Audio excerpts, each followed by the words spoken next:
ನಮಸ್ಕಾರ. ಜೀನಿ ನ್ಯೂಸ್ ವೀಕ್ಷಕರಿಗೆ ಸ್ವಾಗತ.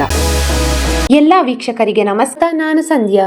700 ಪಾಕಿಸ್ತಾನಿಗಳಿಂದ 2.5 ಲಕ್ಷ ಹುಡುಗಿಯರ ಮೇಲೆ ಅತ್ಯಾಚಾರ. ಬ್ರಿಟನ್ ಸಂಸದ ರೂಪರ್ಟ್ ಲೋವ್ ಸಂಸತ್ತಿನಲ್ಲಿ ಪ್ರಸ್ತಾಪ. ಪಾಕಿಸ್ತಾನ ಮೂಲದ ಪುರುಷರ ಗುಂಪೊಂದು ಬ್ರಿಟನ್ನ 2.5 ಲಕ್ಷಕ್ಕೂ ಅಧಿಕ ಮಕ್ಕಳು ಹಾಗೂ ಸ್ತ್ರೀಯರ ಮೇಲೆ ದಶಕಗಳಿಂದ ನಡೆಸಿಕೊಂಡು ಬರುತ್ತಿರುವ ಲೈಂಗಿಕ ಶೋಷಣೆ ಬಗ್ಗೆ ಬ್ರಿಟನ್ ಸಂಸದ ರೂಪರ್ಟ್ ಲೋವ್ ಸಂಸತ್ತಿನಲ್ಲಿ ಪ್ರಸ್ತಾಪಿಸಿ ತಪ್ಪಿತಸ್ಥರ ವಿರುದ್ಧ ಕಠಿಣ ಕ್ರಮ ಕೈಗೊಳ್ಳುವಂತೆ ಆಗ್ರಹಿಸಿದ್ದಾರೆ. ಅವರು ಸಂಸತ್ತಿನಲ್ಲಿ ಮಾತನಾಡಿ, ಸ್ವತಂತ್ರ ತನಿಖೆಗಳ ವರದಿಗಳನ್ನು ಉಲ್ಲೇಖಿಸಿ ಸಾವಿರಾರು ಬಾಲಕಿಯರ ಮತ್ತು ಮಹಿಳೆಯರು ಈ ಶೋಷಣೆಗೆ ಒಳಗಾಗಿದ್ದಾರೆ.